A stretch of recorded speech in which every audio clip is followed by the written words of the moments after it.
కూడా ఇప్పుడు నాకు 64 ఏళ్ళు, ఇప్పుడు కూడా 23, 24 ఏళ్ళలాగా అనిపిస్తూ ఉంది. ఆ స్నేహ బంధము వయసును తగ్గించి ఆరోగ్యాన్ని పెంచల్లా పెంచుతా ఉందేమో అనిపిస్తుంది. ఆ విధంగా కార్వేట్ నగర్లో మొట్టమొదట కలిసాము. ఇక్కడికి మా గురువులు ఇప్పుడు కూడా కొంతమంది ఒకరు జీవించి ఉన్నారు.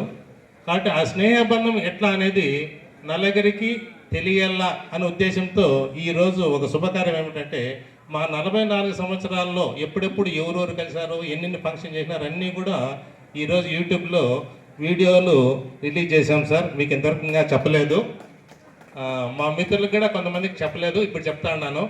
కాబట్టి ఇలాంటి స్నేహబంధం ప్రతి ఒక్క ఓకే. మైదుకూరు ఎంఆర్ఓ గారు అయినటువంటి రాజా నరేంద్ర వర్మ గారిని వేదికను అలంకరించవలసిందిగా కోరుతున్నాం సార్. రండి sir, welcome sir. Thank you sir.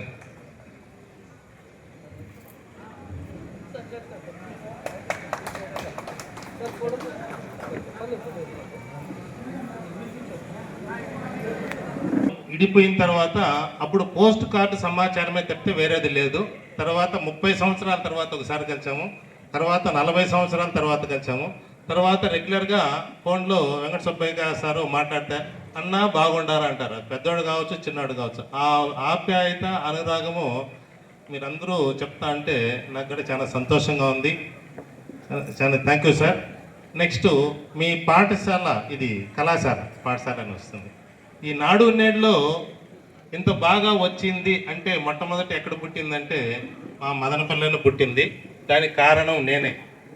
మేమేమంటే మా చిత్తూరు జిల్లాలో నాడు నేడులో డిస్టిక్ ఫస్ట్లో అన్నీ కూడా కొంతమంది ఏం చేస్తారంటే గ్రూపుగా పెట్టుకొని వర్కర్స్ని పెట్టుకొని మాట్లాడతాను. నేను విలేజ్లో ఎవరైతే అన్ఎంప్లాయిడ్గా ఉంటాడో బతికిదేరు ఎవరికో తెలియదు చేసి ఆ విధంగా వర్కర్స్ని పెట్టి డిస్టిక్లో ఫస్ట్ చేసిన తర్వాత నాకు ఒకసారి ఫోన్ చేశాడు. మేమేం చేసామంటే గ్రూప్లో మా రాయలసీమ అంతా ఉంది గ్రూపు, దాంట్లో పెడతా వస్తాను నేను ఫొటోస్. అయ్యా నువ్వు ఎట్లా చేస్తున్నావు, నువ్వు ఎట్లా చేస్తావు అంటే మీరు అన్నింటిలో కాంప్లికేటెడ్ క్రియేట్ అయినాయి.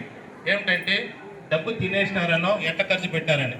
నేను విత్ ఇన్ 10 daysలో 10 lakhs ఖర్చు పెడతా వచ్చిన. మీకు కూడా ఆశ్చర్యం.